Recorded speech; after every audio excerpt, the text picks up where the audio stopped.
Terima kasih atas kesempatan. Saya Maria Melita, NIM 19051082. Saya mahasiswa aktif semester 4 Fakultas Hukum UIK de La Salle Manado. Di sini saya akan menjelaskan mengenai penyelesaian sengketa perdagangan internasional melalui dispute settlement body atau studi kasus ekspor-impor rokok kretek antara Indonesia dengan Amerika Serikat. Perdagangan internasional adalah bentuk kerjasama ekonomi yang dilakukan oleh suatu negara dengan negara-negara lain yang ada kaitannya dengan jual beli barang atau jasa yang bisa menguntungkan dan membawa kemakmuran bagi negara tersebut. Perdagangan internasional atau international trade atau disebut juga dengan perdagangan bangsa-bangsa, pertama kali dikenalkan di benua Eropa yang kemudian berkembang di Asia dan Afrika. Negara-negara yang terhimpun dalam kegiatan perdagangan internasional membentuk suatu persetujuan dagang dan tarif atau General Agreement on Tariff and Trade atau GATT. Di Indonesia sendiri sering terjadi permasalahan hukum dalam perdagangan internasional yang hampir selalu saja terjadi, misalnya seperti permasalahan hukum mengenai ekspor dan impor. Seperti kasus ekspor-impor yang melibatkan Indonesia, yaitu kasus rokok kretek antara Indonesia dengan Amerika Serikat. Seperti yang kita tahu bersama, bahwa WTO merupakan satu-satunya badan internasional yang secara khusus mengatur perdagangan antar negara, sehingga kasus Indonesia dan kasus Amerika Serikat diselesaikan melalui Badan Penyelesaian Sengketa yang berada di bawah WTO. Penyelesaian sengketa perdagangan internasional melalui dispute settlement body telah dimuat dalam perjanjian WTO, yaitu dalam kehadiran dispute settlement understanding atau DSU telah ditetapkan dalam perjanjian WTO sebagai salah satu perdagangan internasional. DSU memperletakkan teknik penyelesaian sengketa dan dalam WTO Argument yang merupakan penyempurnaan dari ketentuan penyelesaian sengketa dalam GATT 1947. Penyempurnaan tersebut antara lain adalah pengesahan prinsip automasi dan memperkenalkan jangka waktu yang ketat untuk setiap tahap proses penyelesaian sengketa.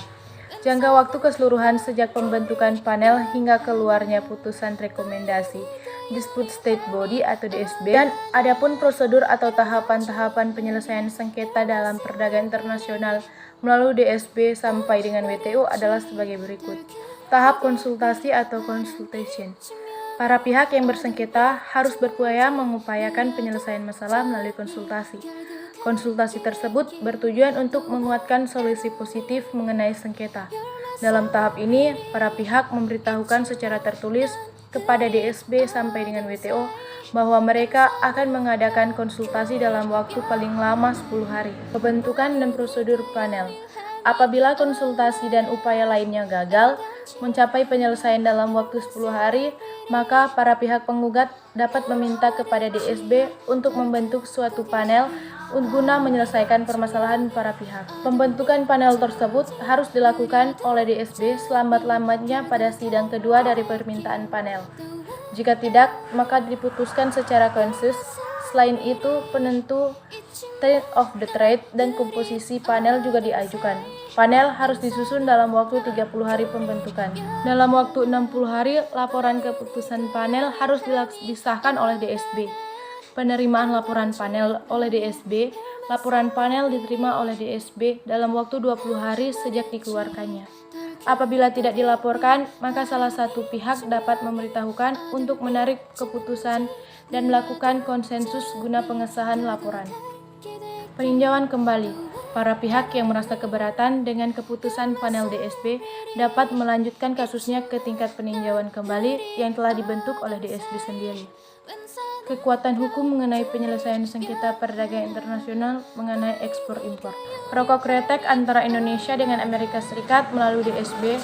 Kasus sengketa dagang rokok kretek antara Indonesia dengan Amerika Serikat. Kasus ini dimulai ketika Presiden Amerika Serikat yang pada itu Presiden Barack Obama melakukan rancangan undang-undang Family Smoking Prevention and Tobacco Control Action pada tanggal 22 Juni 2009 yang kemudian menjadi undang-undang dan mulai berlaku secara efektif pada tanggal 22 September 2009. Undang-undang ini bertujuan untuk melarang produksi dan perdagangan rokok beraroma, termasuk rokok kretek dan rokok yang beraroma buah-buahan.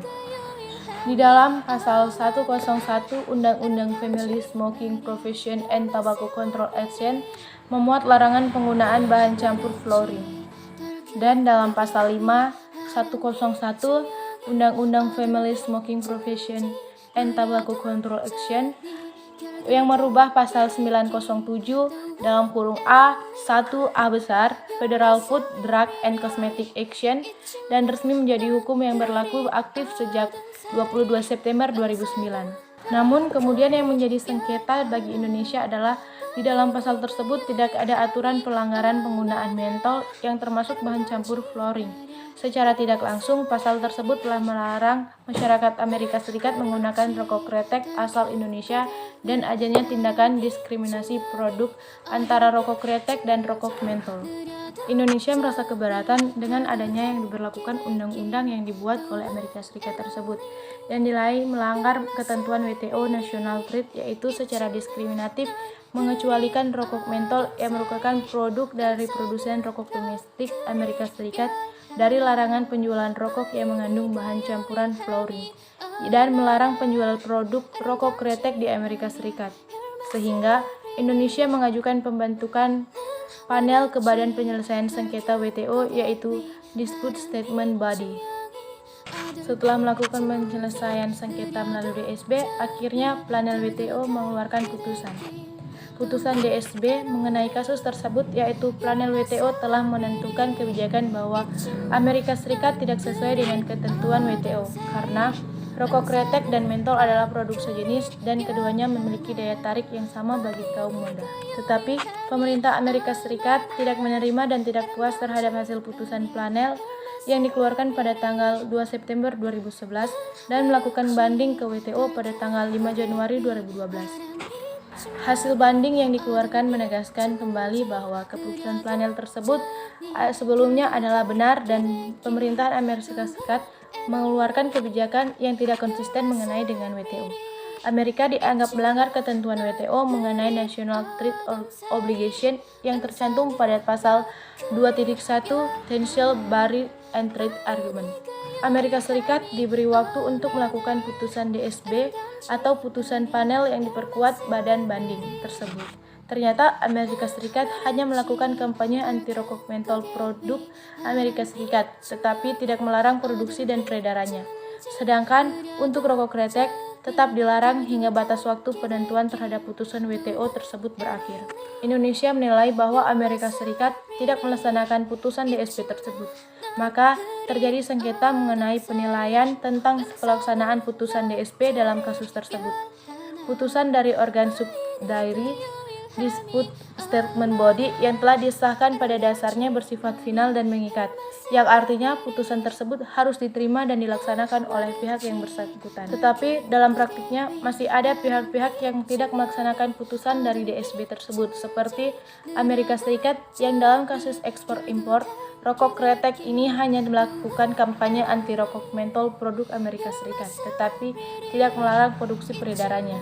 Penyelesaian sengketa perdagangan internasional melalui DSB diawali dengan proses yang pertama, konsultasi yang dilakukan oleh Indonesia yang merupakan negara yang mengadukan, dengan Amerika Serikat yang itu negara yang diadukan. Yang kedua, pembentukan panel yang diajukan oleh negara yang mengadukan. Ketiga, prosedur pelaksanaan panel. Keempat, penerimaan laporan panel oleh DSB.